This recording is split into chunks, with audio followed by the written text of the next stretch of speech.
Hello everyone, मेरा नाम रिया है और आज हम क्लास 12 की book fundamental of human geography का chapter 7 tertiary and quaternary activities पढ़ेंगे। इस बुक के और भी चैप्टर्स चैनल पे अवेलेबल हैं और आपकी जो दूसरी बुक है इंडिया पीपल एंड इकोनॉमी, उसके भी सारे चैप्टर्स चैनल पे अवेलेबल हैं, जिसका लिंक मैं डिस्क्रिप्शन बॉक्स में डाल दूंगी ताकि आपको ईजी हो जाए उसे देखने के लिए। अब हम पढ़ेंगे सर्विसेज के बारे में। सर्विसेज जो हैं वो काफ़ी लेवल पे हो सकती हैं, जैसे कि लो ऑर्डर सर्विसेज कैसे होती हैं, जैसे कि ग्रॉसरी शॉप हो गया, लॉन्ड्री हो गया। ये सारी ऐसे कुछ एग्जाम्पल हैं सर्विसेज के जो कि बहुत कॉमन है, आपको ज़्यादातर मिलेंगे as compare to high order services. कहने का मतलब ये है कि मान लीजिए एक रूरल एरिया है, एक गांव है और वो बहुत ही ज़्यादा अनडेवलप है, वहाँ पे कोई डेवलपमेंट नहीं है, तो वहाँ पे शायद मेडिकल फैसिलिटी इतनी अच्छी नहीं मिलेगी। मेडिकल सर्विसेज जो हाई ऑर्डर सर्विस है वो इतनी अच्छी नहीं होगी, शायद वहाँ पे अच्छे खासे लॉयर्स ना मिल पाएँ। लेकिन जो लो ऑर्डर सर्विसेज है, जैसे कि वहाँ पे दुकानें वगैरह, ग्रॉसरी शॉप, राशन की दुकानें वगैरह आप मिल सकती हैं। लो ऑर्डर सर्विसेज आपको ज़्यादा मिलती हैं, ज़्यादा देखने को मिलती हैं, वो ज़्यादा कॉमन है as compare to high order services. Gardener, launderers, barber do physical work. इनका फिजिकल काम होता है, यानी कि हाथ का काम होता है। जब हमारे बॉडी मूवमेंट्स काम करते हैं तो वो फिजिकल वर्क होते हैं। और teacher, lawyer, physician, musician and other platform do mental work. ये सब मेंटल वर्क करते हैं। अब हम टर्चरी एक्टिविटी के और एग्जांपल देखेंगे, जैसे कि टूरिज्म बहुत ही इम्पॉर्टेंट एग्जाम्पल है टर्चरी एक्टिविटी का। आपका इसमें क्वेश्चन आ सकता है, explain the scope of tourism. उसका आंसर यहाँ पे बिल्कुल रेडी है, आपको जस्ट स्क्रीनशॉट लेना है और इसको अच्छे से समझना है।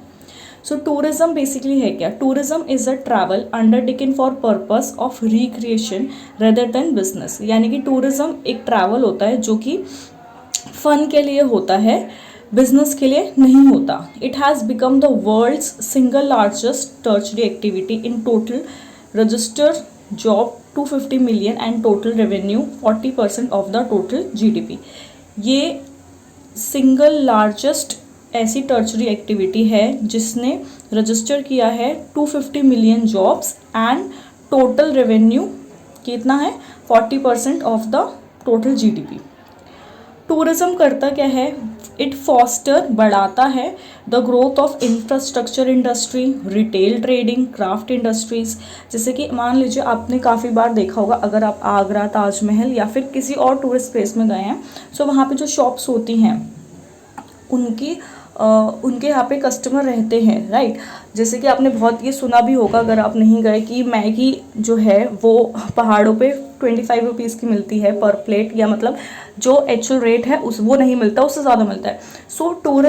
टूरिस्ट वहाँ जाते हैं और इससे जो वहाँ के लोग हैं उनकी इकोनॉमिक ग्रोथ होती है, रिटेल ट्रेडिंग में ग्रोथ होती है, क्राफ्ट इंडस्ट्रीज़ में ग्रोथ होती है। वहाँ पे आपने देखे होंगे काफ़ी चीज़ें ऐसी होती है जो हाथ की बनी हुई होती है और काफ़ी टूरिस्ट भी वो ख़रीदते हैं। काफ़ी रीजन में टूरिज़्म एक सीजनल होता है क्योंकि वोकेशन पीरियड की वजह से, depend on the favourable weather condition, but many region attract visitor all round the year. काफ़ी जगह पे सीज़न के हिसाब से होता है कि भाई इस पर्टिकुलर एरिया में इस टाइम पे अच्छा सीज़न होगा तो वहाँ पे आपको ज़्यादा टूरिस्ट देखने को मिलेंगे। लेकिन काफ़ी रीजन ऐसे भी होते हैं जहाँ पे पूरे साल ही आपको टूरिस्ट देखने को मिलेंगे। नेक्स्ट क्वेश्चन है, what do you mean by tourism regions? आप टूरिज्म रीजन से क्या समझते हैं?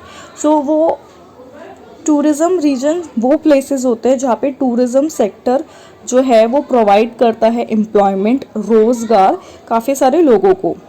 मतलब एक ऐसा एरिया जहाँ पे जो काफ़ी सारे लोगों को रोज़गार मिलता है टूरिज़्म सेक्टर की वजह से, उसको कहते हैं टूरिज़्म रीजन। जैसे कि आगरा में जैसे ताजमहल देखने काफ़ी लोग जाते हैं, वहाँ पे गाइड वगैरह भी होते हैं और वहाँ पे जो शॉप वगैरह भी होती है, तो वो हम टूरिज़्म रीजन कह सकते हैं। फिर एक क्वेश्चन बन सकता है, tourism is an important activity but it is affected by many factor. Tourism एक बहुत इंपॉर्टेंट एक्टिविटी है लेकिन ये काफ़ी फैक्टर्स पे इफ़ेक्ट होती है, सब्सटेंट। इसके ये एग्जांपल है सॉरी, तो इसका ये आंसर है। आपको सबसे पहले टूरिज्म को डिफाइन करना है, जो अभी हम कर चुके हैं। उसके बाद ये आप ये हेडिंग डाल के लिखेंगे। सबसे पहले है क्लाइमेट। तो क्लाइमेट कैसे इफेक्ट करता है? काफ़ी लोग जो हैं फ्रॉम कोल्डर रीजन, जो ठंडी जगहों पे रहते हैं, उनको कौन सी जगह अट्रैक्ट करती है? जो ज़्यादा गर्म हो।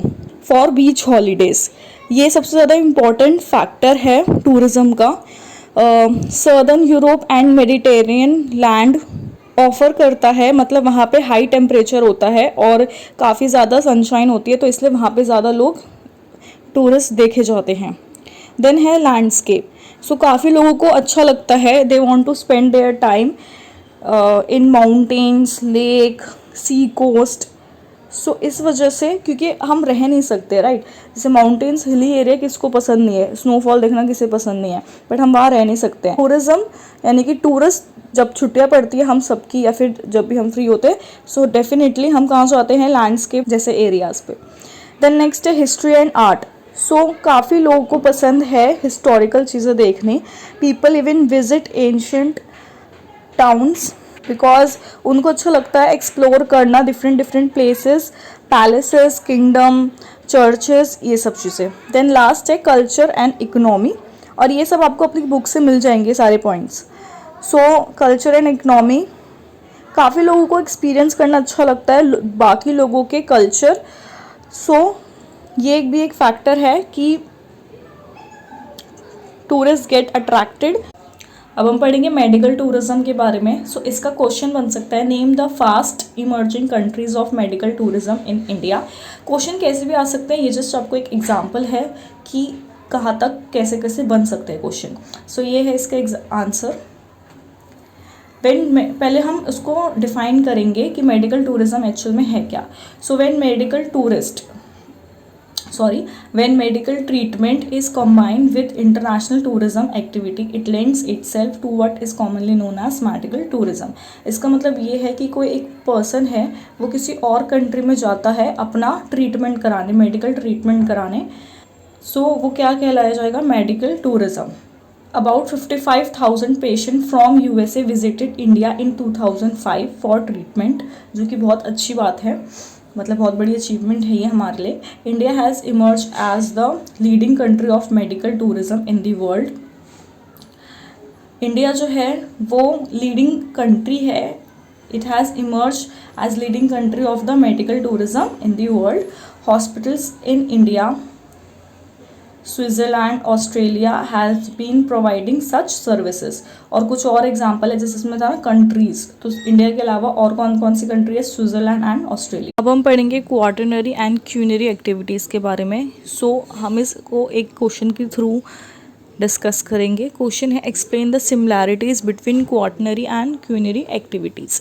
हम एक एक करके क्वाटरनरी के बारे में समझेंगे, फिर क्यूनरी के बारे में समझेंगे, एंड देन जैसे ही क्वेश्चन के पूछता है कि सिमिलैरिटीज़ बताओ, तो हम इसके सिमिलैरिटीज़ भी देख लेंगे और डिफरेंसेस भी, ताकि आपको कॉन्सेप्ट क्लियर हो जाए। सो कुछ काम ऐसे होते हैं जिसके लिए बहुत ही ज़्यादा हाईली स्किल्ड लोग चाहिए होते हैं, जिसमें बहुत ज़्यादा नॉलेज की ज़रूरत होती है। उस काम को करने के लिए जो ये काम करते हैं, उस काम के अंडर आते हैं quaternary activities and quinary activities के लोग। सबसे पहले है फीचर्स ऑफ क्वाटरनरी एक्टिविटी। सबसे पहले, these services are advance and specialised economic activity. ये सर्विसेज कैसी होती है? ये बहुत ज़्यादा एडवांस होती है और बहुत ही ज़्यादा स्पेशलाइज्ड होती हैं। These services concern mainly with information processing, research and development. ये किसके ऊपर मेनली फोकस करती हैं? इंफॉर्मेशन प्रोसेसिंग के ऊपर and research and development. They offer high income. अब क्योंकि हर कोई ये काम नहीं कर सकता, इसके लिए बहुत स्पेशलाइज्ड लोग चाहिए होते हैं। So definitely these services offer high income. These services are mainly concentrated in fast growing developed countries. ये सर्विसेज आपको ज़्यादातर कहाँ मिलेंगी? डेवलप्ड कंट्रीज़, जैसे कि यूएस, यूरोप, वहाँ पे ज़्यादातर मिलेंगी। ऐसे नहीं और कहीं नहीं मिलेंगी, डेवलपिंग कंट्रीज़ में भी हैं, पर mostly. It involve specialised knowledge, technical skills, administrative competence. It belong to service that is knowledge oriented. ये ऐसी सर्विस होती है जहाँ पे that is knowledge oriented. Important occupation belonging to quaternary activities are mutual fund manager, इसके कुछ examples हैं अब, जैसे कि mutual fund manager, tax consultant, software developer, like some of the tertiary function. Quaternary activity can also be outsource. अब ये जो word है आउटसोर्स, हम इसके बारे में और अभी पढ़ेंगे डिटेल में। They are not tied to resources affected by the environment और necessarily localise by market. Now let's talk about quinary activity. So it include special and highly paid skills, जैसे कि क्वार्टनरी में भी था वैसे ही इसमें भी है, that it also include special and highly paid skills. Service of senior business executive, government official, research scientist, financial, legal consultant are included in it. इसके एग्जाम्पल्स हैं ये। इसमें कौन कौन से लोग आते हैं, जैसे कि government officials, research scientist, financial, legal consultant, ये सब। Culinary activities are the service that focus on the creation, rearrangement and interpretation of new and existing ideas, data and technology. So ये activity किस पे focus करती हैं, creation पे, rearrangement and interpretation of new and existing idea, data and technology. अगर मैं सरल भाषा में बोलूँ सो बेसिकली जो टेक्नोलॉजी से रिलेटेड बात कही गई है यहाँ पे। अब हम देखेंगे इसके सिमिलैरिटीज़। सो इसमें सबसे पहले है कि both of them required highly specialised knowledge and skills. इन दोनों ही एक्टिविटीज़ में, क्वार्टनरी एंड क्यूनरी में, दोनों में ही बहुत ही ज़्यादा स्पेशलाइज्ड नॉलेज एंड स्किल्स के लोग चाहिए होते हैं। In both of them worker get high wages and have a high income. दोनों ही एक्टिविटीज़ में वो लोग होते हैं जिनकी सैलरी बहुत अच्छी खासी मोटी होती है। Both of them are knowledge oriented. We have discussed this point. Both of them offer good social status to people engage in them.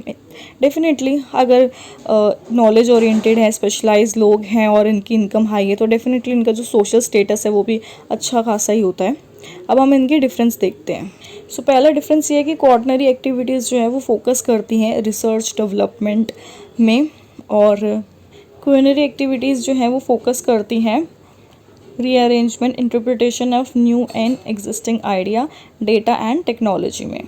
फिर इसके ऑक्यूपेशन कौन से होते हैं, इसके एग्जांपल क्या है क्वार्टनरी के, म्यूचुअल फंड मैनेजर हो गया, tax consultant, software developer, statistician. और फिर क्यूनरी के कौन कौन से होते हैं, financial and legal consultant, government official, research scientist, ये सब एग्जांपल है क्यूनरी एक्टिविटी के। देन नेक्स्ट है some of quaternary activity can be outsource but quinary activity are not to be outsource. अब ये वर्ड बार बार आ रहा है आउटसोर्स, तो चलिए हम इसी के बारे में जान लेते हैं कि आउटसोर्स है क्या। सो आउटसोर्स मतलब होता है आउटसोर्सिंग और contracting out is giving work to an outside agency to improve efficiency and reduce cost. So basically मान लीजिए यहाँ पे एक कंपनी है और जैसे कि जियो की कंपनी है, ठीक है। सो जियो के और भी बहुत सारे काम होते हैं, ऐसा तो है नहीं कि वो सिर्फ इसलिए बैठे कि जो लोग बाग हैं उनकी फ़ोन कॉल्स को अटेंड करें, उनकी प्रॉब्लम सुने। उनको और भी सारी चीज़ें होती हैं, 10 चीज़ें होती हैं, जैसे नया प्लान निकालना होता है, कोई भी ऑफ़र्स निकालने होते हैं, नई स्कीम्स होती हैं, कैसे और अपने जो नेटवर्क है उसे इम्प्रूव करें, और भी बहुत सी चीज़ें होती हैं, राइट। सो क्या करते हैं, अब जैसे कि लोग बाग मान लो कि कंप्लेन कर रहे हैं कि जियो की सर्विस से कि आप लोग हमारे फ़ोन को अटेंड नहीं करते हैं और जो हमारी क्वेरीज़ होती हैं, हमारे प्रॉब्लम्स को सॉल्व नहीं करते। सो अब जियो की कंपनी क्या करेगी, किसी भी एक जो अच्छे रेप्यूटेड कॉल सेंटर हैं या कोई भी ऐसी कंपनी, वहाँ पे उनके साथ एक कॉन्ट्रैक्ट साइन कर लेगी और वहाँ पे जो कॉल सेंटर वाले हैं वो जियो से रिलेटेड जितने भी क्वेरीज़ है उसका आंसर करेंगे। सो बेसिकली हमें तो यही है कि हम जियो की सर्विस के वालों से ही बात कर रहे हैं, बट एक्चुअल में वो एक एजेंसी होती है, एक आउटसाइड एजेंसी। सो उसे कहते हैं आउटसोर्सिंग। आउटसोर्सिंग मतलब कॉन्ट्रैक्टिंग आउट और गिविंग वर्क, काम दे देना टू आउटसाइड एजेंसी, बाहर की किसी एजेंसी को, ताकि उससे क्या होता है, इम्प्रूव हो जाती है एफिशिएंसी और जो कॉस्ट है वो भी रिड्यूस हो जाती है। आई होप आपको समझ में आया हो।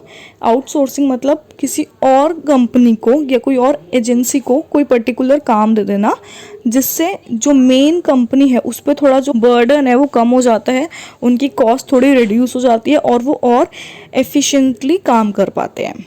टाइप्स ऑफ आउटसोर्सिंग, इसके दो टाइप होते हैं, एक होता है केपीओ और दूसरा होता है बीपीओ। केपीओ मतलब नॉलेज प्रोसेसिंग आउटसोर्सिंग, बीपीओ मतलब बिजनेस प्रोसेसिंग आउटसोर्सिंग। अब हम इन दोनों के बीच का डिफरेंस देखेंगे। सो बीपीओ जैसे कि मैंने बताया, इसकी फुल फॉर्म क्या होती है, बिजनेस प्रोसेसिंग आउटसोर्सिंग, और केपीओ की फुल फॉर्म होती है knowledge processing outsourcing. It is a outsourcing of business activity such as customer care. इसमें ज़्यादातर ऐसी एक्टिविटीज़ आती हैं, लेकिन जो नॉलेज प्रोसेस है इसमें आती है नॉलेज, मतलब ये अगर किसी एजेंसी को, कोई कंपनी है पर्टिकुलर और वो दूसरी एजेंसी को काम दे रही है, सो उस एजेंसी के जो लोग हैं उनमें नॉलेज बहुत होनी चाहिए। इस information driven knowledge outsourcing. The BPO industry involve relatively less high skilled worker as compare to KPO. BPO में इतने हाई स्किल लोग नहीं चाहिए होते, मतलब स्किल तो होनी चाहिए definitely, but as compare to KPO इतने ज़्यादा स्किलफुल लोग की ज़रूरत नहीं होती। लेकिन केपीओ में, क्योंकि इसका नाम ही नॉलेज प्रोसेसिंग आउटसोर्सिंग है, सो डेफिनेटली इस इंडस्ट्री में वो लोग होते हैं जिसमें बहुत ज़्यादा स्किल होते हैं। It involves more high skill workers. इसके एग्जाम्पल देख लेते हैं, call centres and accounting services. KPO के एग्जाम्पल हो गए जैसे कि research and development activities, e learning, legal profession and banking sector. अब पेपर में ऐसे भी आ सकता है, define outsourcing and right it's merits and demerits, और ऐसे डायरेक्ट क्वेश्चन भी आ सकता है, that discuss the merits and demerits of outsourcing. सो इसके कुछ मेरिट्स हैं और कुछ डीमेरिट्स हैं। सबसे पहले है फोकसिंग ऑन अटेंशन।